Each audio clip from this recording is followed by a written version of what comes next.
محترم دوستو، کبھی ایک سطر پوری کتاب پر بھاری ہوتی ہے، کبھی ایک جملہ پوری زندگی کا رخ موڑ دیتا ہے۔ یہ اقوال کسی کی سوچ کا نچوڑ ہوتے ہیں، کسی کی زندگی کے تلخ تجربات کا حاصل۔ آج جو باتیں آپ سننے جا رہے ہیں وہ صرف الفاظ نہیں، ایک آئینہ ہے جو آپ کو اپنے آپ سے ملوا سکتا ہے۔ بسم اللہ الرحمن الرحیم۔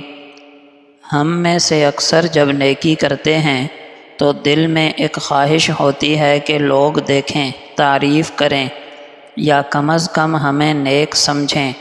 لیکن یاد رکھیے، نیکی اس وقت قیمتی بنتی ہے جب وہ صرف اللہ کے لیے ہو، دل کے اخلاص سے ہو اور کسی صلے کی امید کے بغیر ہو۔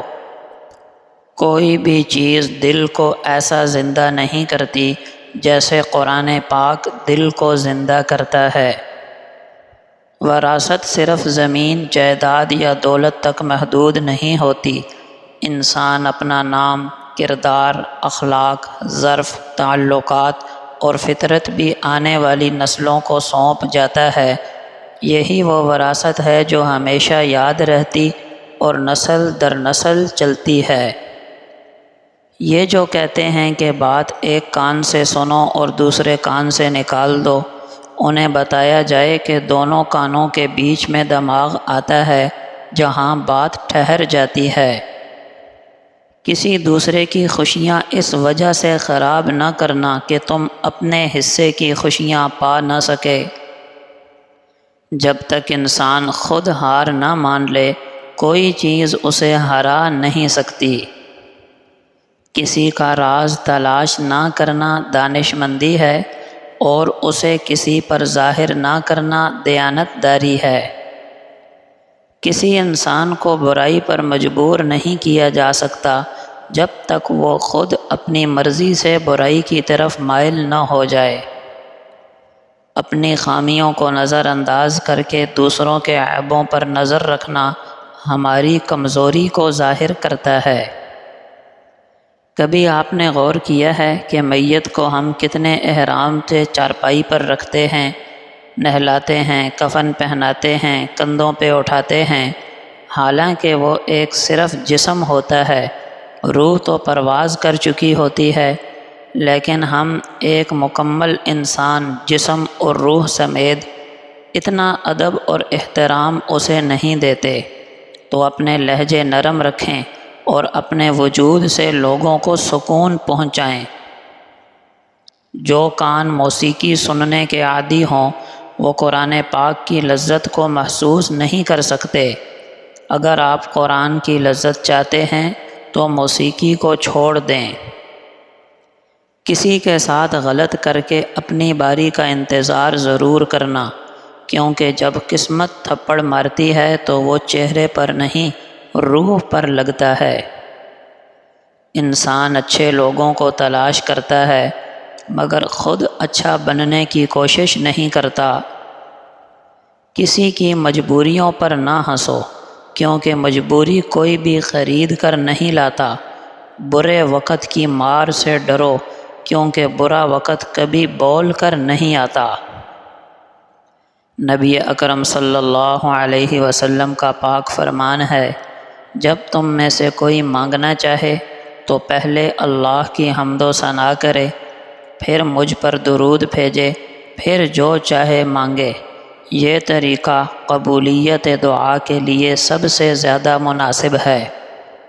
حضرت ابو ہریرہ رضی اللہ عنہ فرماتے ہیں کہ نبی اکرم صلی اللہ علیہ وسلم نے فرمایا، تم میں سے کوئی بھی شخص جب تک اپنی نماز والی جگہ پر بیٹھا رہتا ہے جہاں اس نے نماز پڑھی ہو، اور جب تک وہ بے وضو نہیں ہو جاتا یا اٹھ نہیں جاتا، تب تک فرشتے اس کے لیے یہ دعا کرتے رہتے ہیں، اللہم اغفر لہ، اللہم ارحمہ، اے اللہ اسے بخش دے، اے اللہ اس پر رحم فرما۔ یہ حدیث نماز کے بعد بیٹھے رہنے کی فضیلت اور اس پر ملنے والے عظیم انعام کو بیان کرتی ہے کہ اگر کوئی شخص نماز پڑھ کر وہیں بیٹھا رہے، نہ وضو ٹوٹے اور نہ وہاں سے اٹھے، تو وہ اللہ کی خاص رحمت کے سائے میں آ جاتا ہے۔ اس حالت میں فرشتے مسلسل اس کے لیے دعا کرتے رہتے ہیں کہ اے اللہ اسے بخش دے، اے اللہ اس پر رحم فرما۔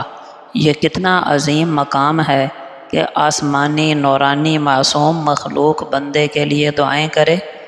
وضو کا برقرار رہنا اللہ کی رحمت کے تسلسل کا ذریعہ بن جاتا ہے، لہٰذا نماز کے بعد فوراً اٹھنے کے بجائے کچھ دیر بیٹھ کر اللہ کا ذکر، توبہ یا دعا میں مشغول رہنا نہ صرف روحانی سکون دیتا ہے بلکہ فرشتوں کی خاص دعاؤں کا ذریعہ بھی بنتا ہے۔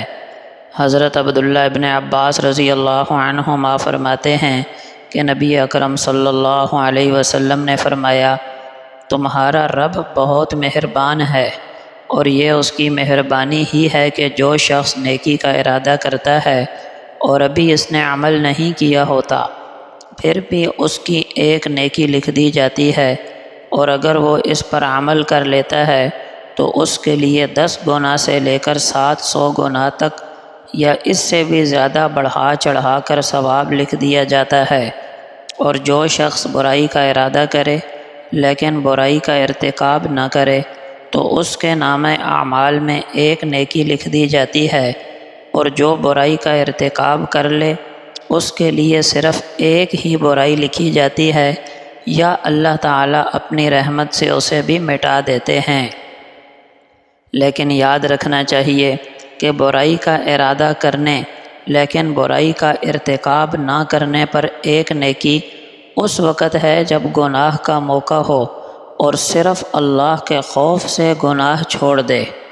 اگر کسی آدمی کی نیت اور ارادہ گناہ کرنے کا تھا مگر موقع ہی نہ مل سکا جس کی وجہ سے برائی نہ کر سکا تو وہ اس فضیلت سے مستثنیٰ ہے۔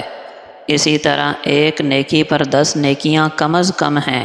جتنا اخلاص اور مجاہدہ زیادہ ہوگا اتنا ہی اجر بھی بڑھتا چلا جائے گا، حتیٰ کہ بعض لوگوں کے لیے ایک نیکی کا اجر 700 گنا تک اور بعض کے لیے اس سے بھی زیادہ لامحدود اجر بڑھا دیا جاتا ہے۔